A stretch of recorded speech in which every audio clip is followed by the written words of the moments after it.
Olá pessoal, nesse vídeo eu vou começar a falar um pouco sobre os títulos de renda fixa privados, tá? Então não são mais aqueles cujo emissor é o governo. E eu vou começar então com o CDB, o Certificado de Depósito Bancário. Então o que é um CDB? Ele é um título de renda fixa privada cujo emissor é o banco, tá? Então o banco emite esses títulos de dívida para captar dinheiro emprestado dos investidores, tá? Então literalmente você vai ver que o jogo inverte, né? Você que está emprestando dinheiro para o banco e aí você recebe juros pactuados no ato da aplicação. Então, basicamente, você empresta dinheiro para o banco, ele pega esse dinheiro e utiliza na sua operação, de repente para emprestar para algum tomador. E normalmente ele é um instrumento de depósito a prazo, tá? Tem ali títulos cuja liquidez é diária, mas normalmente você vai encontrar bastante títulos que já tem vencimento superior ali a alguns meses, tá bom? Então, como você pode ser remunerado pelo CDB? Como que o banco pode te pagar em rendimentos? Então, da mesma forma que o Tesouro Direto, esse rendimento pode ser pós-fixado, como por exemplo, indexado ao CDI. Então, o CDI, como eu comentei em outro vídeo, né, sobre a remuneração de renda fixa, é o certificado de depósito interbancário, que é mais ou menos como se fosse a taxa de juros que os bancos emprestam dinheiro entre si ao final do expediente. Então, se o CDI médio daquele mês ficar em torno de 10%, o bruto fica ali aproximadamente 11%. Isso se, como, acabei pulando ali, se o rendimento tiver 110% do CDI. Você vai ver que eles podem pagar ali 110, 115, 120%, enfim. Então, tem essa forma de pagamento, que é pós-fixada. Tem a forma de pagamento pré-fixada, que é quando a taxa já é conhecida na entrada, como por exemplo 12% ao ano, vai ser esse valor, independentemente de qualquer outro indicador econômico.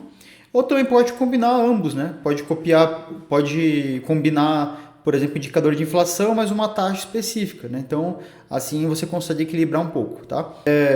De qualquer forma, o indexador ele não vai mudar o risco de crédito, que o risco de crédito é do banco emissor, tá? Prazos e liquidez. Então, no CDB já tem algumas formas, tá? Você tem CDBs ali cuja liquidez é diária e eles costumam pagar rendimentos um pouco menores, né? Justamente por conta disso. E ele é ideal ali para caixa ou uma reserva tática. Então, reserva de emergência, enfim, você pode deixar ali para pelo menos ter um rendimento, mas é um dinheiro que você pode contar com a sua utilização no futuro. Com carência, então tem alguns títulos que você vai ver que o resgate ele é só no vencimento. Se eu não me engano, LCI ou LCA, você tem prazos superiores a 30 dias, alguns com 60 dias. Então essa carência ela tem que ser cumprida, tá? Só que por conta disso você recebe um pouco mais de rendimento. Então, como forma de boas práticas, você pode diversificar esses títulos. Se você tiver na renda fixa, você pode combinar alguns com uma liquidez diária, um outro valor ali com um pouco maior, mas com carência, e assim você consegue ter ambos os benefícios. Vale lembrar que esses títulos de emissores privados, eles contam com a garantia do Fundo Garantidor de Crédito. Então, o que é isso? É uma cobertura de até R$ 250 mil por CPF e por instituição que o governo garante caso o banco venha à falência. Então, caso um dos grandes bancos ele venha à falência, mas tem ali o pessoal com investimentos ali, com CDBs ali, se acionar o Fundo Garantidor de Crédito, você pode ser restituído em até R$ 250 mil, tá?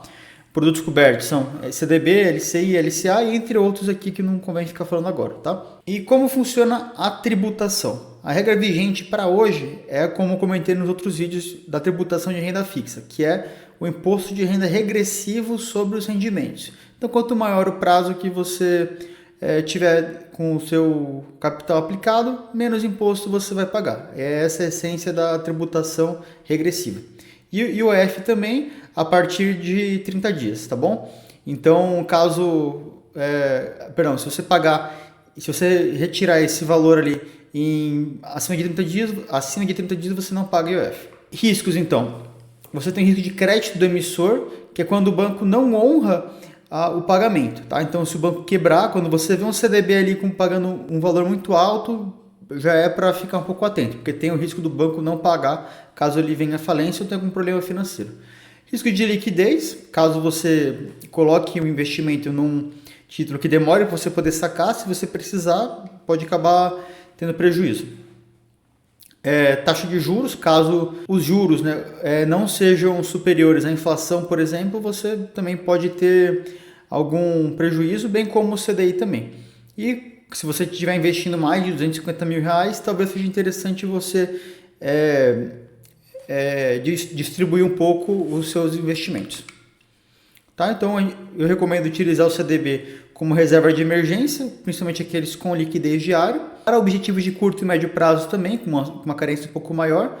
Se você tem uma meta com data certa, você também pode deixar lá com uma poupança forçada e para diversificar também com outros títulos. Então, o CDB ele é bem simples de entender, como a gente já veio nessa sequência de vídeos falando sobre o que é renda fixa, trabalhando o que são títulos de dívida, o que é o Tesouro Direto. Então, como a gente já entendeu bem o princípio, acredito que agora vai ficar cada vez mais fácil da gente entender os conceitos futuros, tá bom?